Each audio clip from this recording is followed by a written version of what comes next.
اعوذ باللہ من الشیطان الرجیم بسم اللہ الرحمن الرحیم السلام علیکم ورحمۃ اللہ وبرکاتہ۔ نام عالم، نام فاضل، نہ مفتی، نہ قاضی ہو۔ الحمدللہ، اللہ رب العزت کے فضل و کرم کے ساتھ آج ہمارے چینل پر پہلے پارے کا اختتام ہوا۔ پہلا پارہ 2 صورتوں پر مشتمل ہے۔ اس میں سورہ فاتحہ اور 141 آیت سورہ بقرہ کی موجود ہیں۔ سورہ فاتحہ دعائیہ اور تمہیدی صورت ہے۔ یہ قرآن پاک کا ابتدائی باب ہے اور مسلمانوں کی نمازوں کا ایک لازمی حصہ ہے۔ یہ اللہ تعالیٰ سے رہنمائی کی ایک دعا ہے اور اللہ تعالیٰ اور اس کی مخلوق کے درمیان تعلق کا خلاصہ ہے۔ اس کی ابتدا میں الحمدللہ رب العالمین، تمام تعریفیں اللہ کے لیے ہیں، یہ تمام جہانوں کا رب ہے، سے ہوتی ہے جو اللہ تعالیٰ کی عظمت اور بادشاہت کو بیان کرتی ہے۔ اس کا اختتام سیدھے راستے کی ہدایت کی دعا پر ہوتا ہے، جس میں ان لوگوں کے راستے کا ذکر ہے جن پر انعام ہوا ہے اور ان لوگوں کے راستے کا ذکر ہے جن پر غضب نازل ہوا ہے یا جو بھٹک گئے ہیں۔ پہلے پارے کا دوسرا حصہ سورہ بقرہ کی 141 آیات پر مشتمل ہے۔ سورہ بقرہ کلام پاک کی سب سے طویل صورت ہے۔ اس کا آغاز ایمان، عمل اور ہدایت کی بنیاد ہے۔ آغاز کی 5 آیات میں اللہ رب العزت فرماتے ہیں، الف لام میم، یہ وہ کتاب ہے جس میں کوئی شک نہیں، ہدایت ہے پرہیزگاروں کے لیے۔ پرہیزگار کون ہیں؟ جو غیب پر ایمان رکھتے ہیں، نماز قائم کرتے ہیں، اللہ کے دیے میں سے خرچ کرتے ہیں اور آخرت پر یقین رکھتے ہیں، یہی لوگ کامیاب ہیں۔ 6 سے 20 آیات تک اللہ رب العزت کافروں اور منافقوں کی پہچان بتاتے ہیں۔ کافروں کا ذکر کرتے ہوئے اللہ رب العزت فرماتے ہیں، جو حق سن کر بھی انکار کرتے ہیں، ان کے دلوں پر مہر لگ چکی ہے۔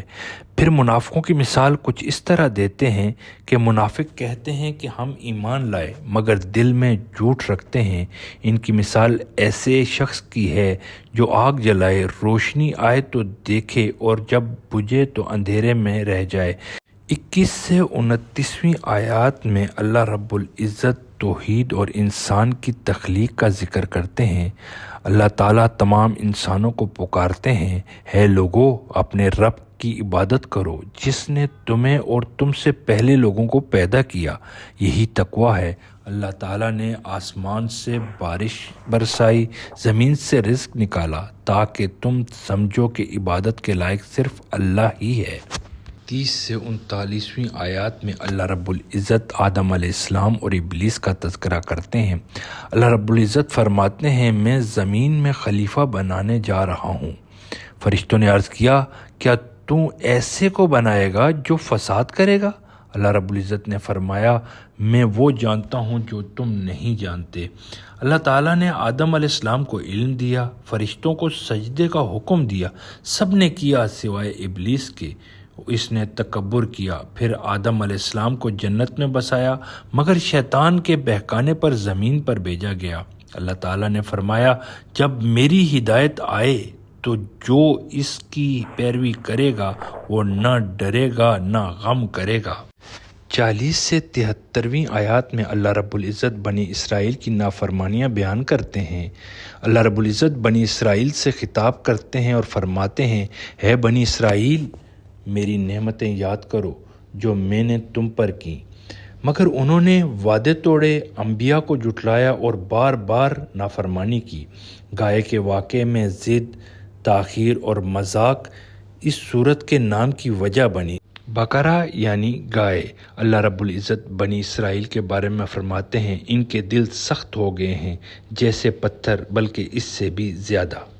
74 سے 103 آیات میں اللہ رب العزت بنی اسرائیل کی تحریف اور ضد کا ذکر کرتے ہیں اور فرماتے ہیں کہ ان کے دل پتھروں سے بھی زیادہ سخت ہو گئے تھے اور وہ اللہ کی کتاب توریت میں رد و بدل کر دیتے تھے، اپنے دنیاوی فائدے کے لیے جھوٹ بولتے تھے اور کہتے تھے کہ ہم دوزخ میں چند دن ہی رہیں گے۔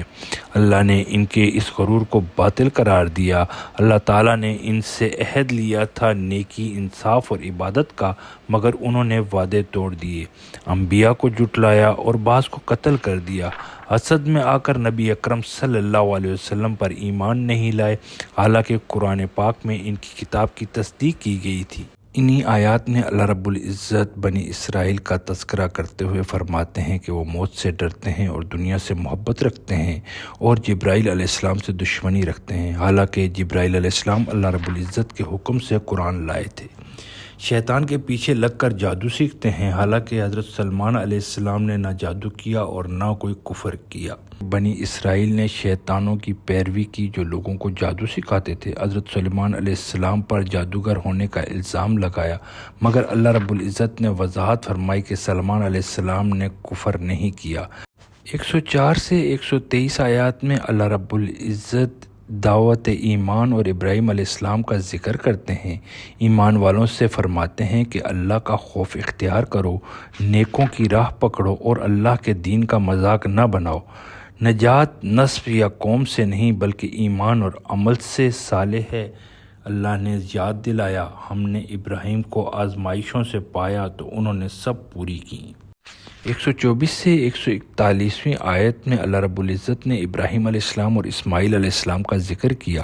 اللہ تعالیٰ نے ابراہیم علیہ السلام کو آزمائشوں میں ڈالا، وہ کامیاب ہوئے تو انہیں امت کی امامت دی گئی۔ ابراہیم علیہ السلام اور اسماعیل علیہ السلام نے اللہ کے حکم سے کعبے کی تعمیر کی اور دعا کی کہ یہ جگہ امن اور عبادت کا مرکز رہے۔ انہوں نے دعا کی کہ ان کی نسل سے ایک رسول آئے جو لوگوں کو کتاب و حکمت سکھائے۔ یہ دعا نبی اقدس صلی اللہ علیہ وسلم کی آمد کی پیشن گوئی تھی۔ انہی آیات میں اللہ رب العزت مزید فرماتے ہیں کہ تمام انبیاء کا دین ایک ہی تھا، اسلام، اللہ کی فرما برداری۔ کوئی امت کسی دوسری امت کا حساب نہ دے گی، ہر امت اپنا حساب خود ہی دے گی، اور ابراہیم کا دین ہی حق کا دین ہے اور اس پر چلنے والے ہدایت یافتہ ہیں۔ اصل پہچان ایمان اور توحید ہے، نہ کہ یہودیت اور نصرانی۔ الحمدللہ پہلے پارے کی تفسیر کا اختتام ہوا۔ آپ کو بتانا چاہ رہا ہوں کہ جتنا بھی کچھ بیان ہوا اس میں میرے الفاظ نہیں ہیں بلکہ مختلف کتابوں سے لیے گئے ہیں، تو برائے مہربانی اگر کسی قسم کی بھی غلطی یا کوتاہی ہو تو اسے ہائی لائٹ کریں۔ یقیناً ویڈیو کافی طویل ہو گئی ہے اور آئندہ میں کوشش کروں گا کہ رکوع کے حساب سے تفسیر بیان کروں۔ آپ سب سے گزارش ہے کہ اگر آپ کو یہ ویڈیو پسند آئی ہے تو لائک کریں، سبسکرائب کریں اور دوسروں تک ضرور شیئر کریں تاکہ کلام پاک کی روشنی پھیلتی رہے۔ اللہ پاک ہم سب کو قرآن پاک سمجھنے، اس پر عمل کرنے کی توفیق عطا فرمائے۔ السلام علیکم ورحمۃ اللہ وبرکاتہ۔